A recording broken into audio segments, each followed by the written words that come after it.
with some really amazing automotive female leaders and owners in the business.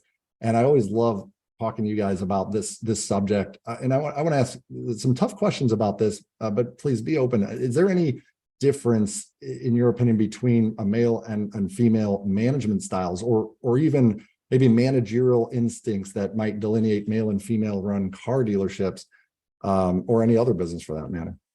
Yeah, so I think there's everyone always says like females are more emotional or in tune with their emotions, which I agree, but there's a lot of men who are very in tune with it. So it just depends on who you are. And I think what makes a female run dealership better is just that is, a lot of, I'm in 20 groups. I'm usually the only female in the room. There is one female other than me though in my Nissan group, which is great. But most of the guys, one of them that I talked to, he's like, do not change who you are. Like how you having those conversations with your people, caring about your people. Like even though you might not, maybe you struggle with making a decision that's hard, but guess what? Like that's your people need empathy and understanding, and like that's what makes you unique. And he's like, just don't change that. And I think that's what makes a female manager just slightly different from a male counterpart.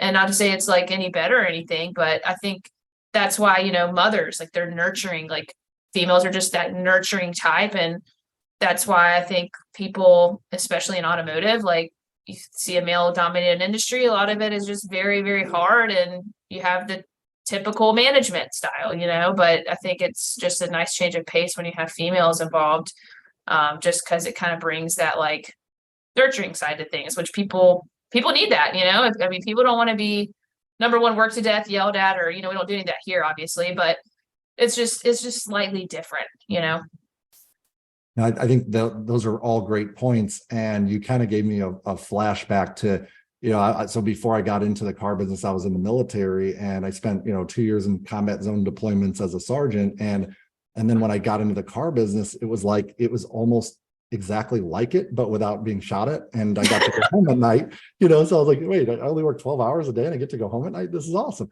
And my manager was a great sales leader in the fact that he was very competent in his role.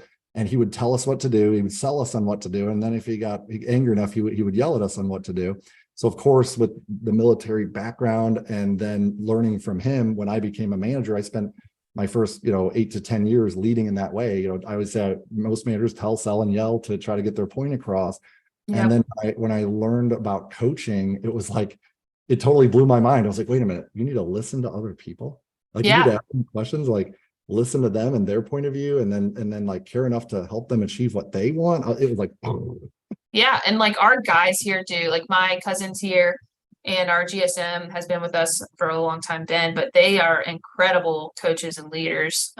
They definitely lead differently than most guys in the car business do, because they've developed that skill, of like listening and understanding and thinking about that person. And then they're very effective at like giving them next steps. So, I hate like, it's like the male female dynamic, but everybody has different qualities. And I think the more aware you are of who you are naturally, and then maybe who you need to, like what areas you need to work on, that's where you become like, most guys probably need to work on nurturing and the emotional stuff, but you got to be aware of that. And then you have to put the work in.